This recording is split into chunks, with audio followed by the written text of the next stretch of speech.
Baby pa po ako noon. Lumaki po ako, may nakikita po ako mga kasama po naging kasama po, naging partner po ng tatay ko po. At lumaki po ako sa farm. Dito naman po tayo ngayon sa chicken farm natin. Pagpasensya nyo na po, hindi ko po kayo pwedeng dalhin doon sa pig farm, doon sa Bobby. Kasi meron po tayo ngayon threat ng ASF. Baka mamaya tamaan po yung baboy natin, kaya pagpasensya nyo na po, hindi po tayo makarating sa piggery. Isa na rin po yung na-mention ko po nung nakaraan po na Senate hearing, si Teacher Rubilin po, nakasama ko rin po siya.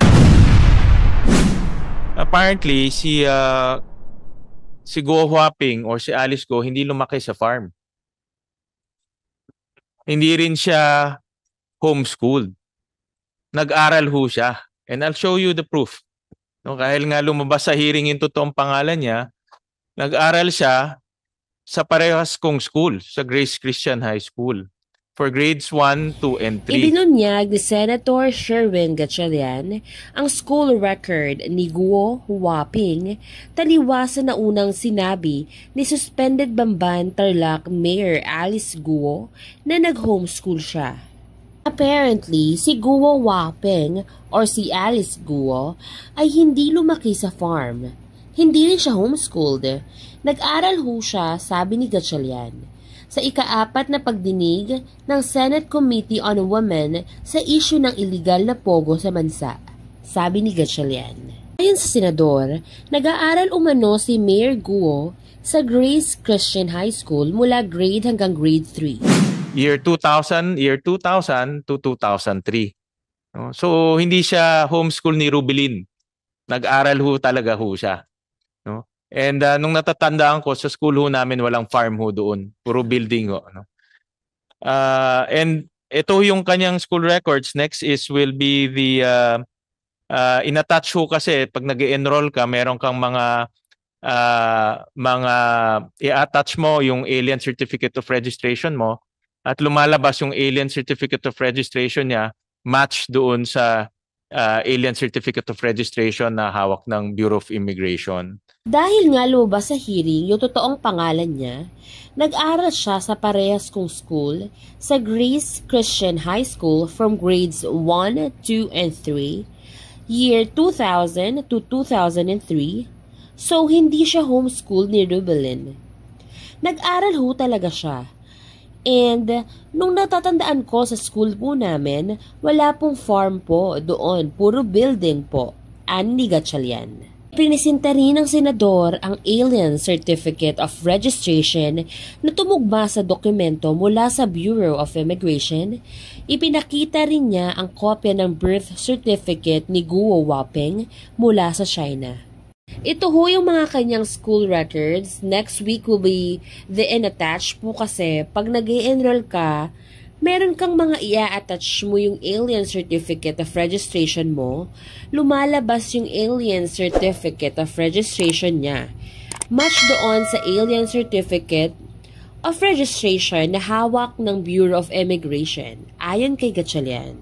And in that enrollment document, interestingly, meron ding birth certificate galing sa China, no, in Chinese, at tinranslate and tinranslate siya sa English. So nakasulat dito na father niya si Guo Jiangjong, alam na ho natin, at ang mother niya ay si Wen Yilin. No?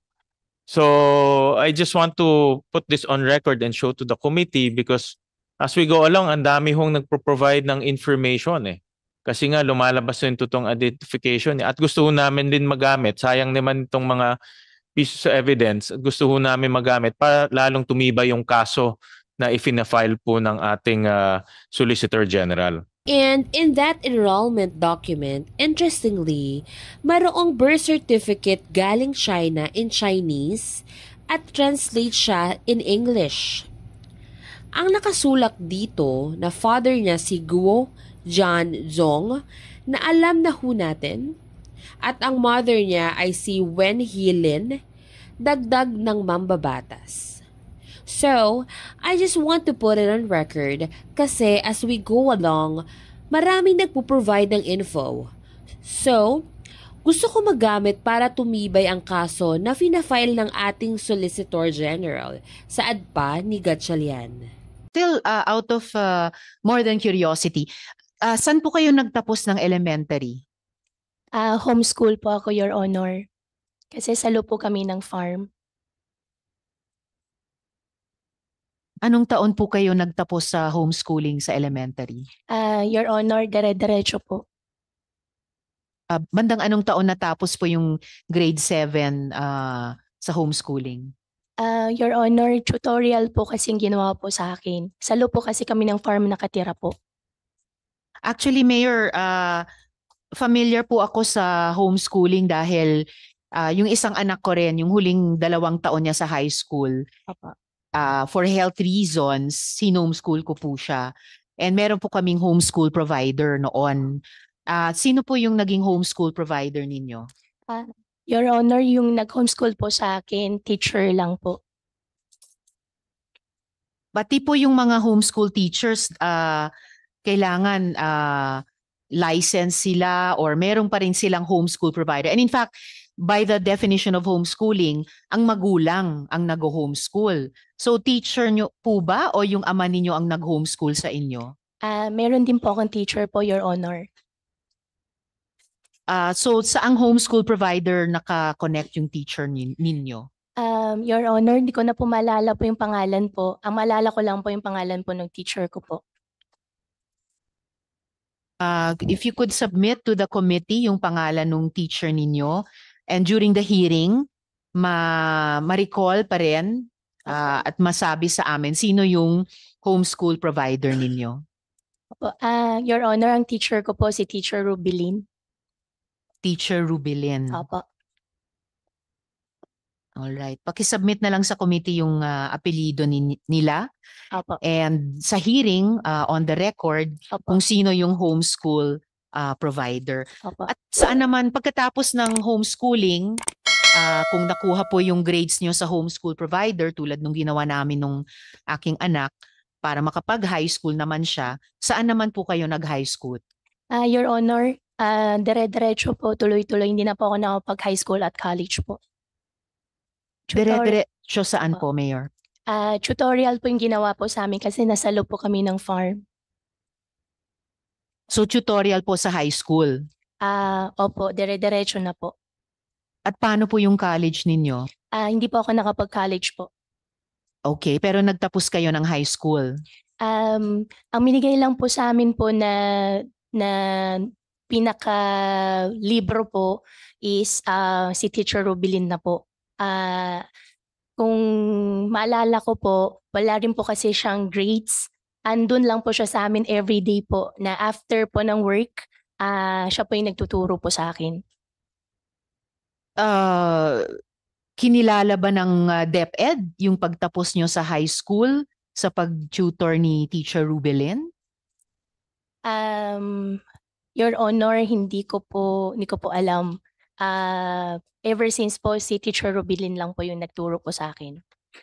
Pero nung nagtapos kayo sa high school, may diploma kayo? Wala po.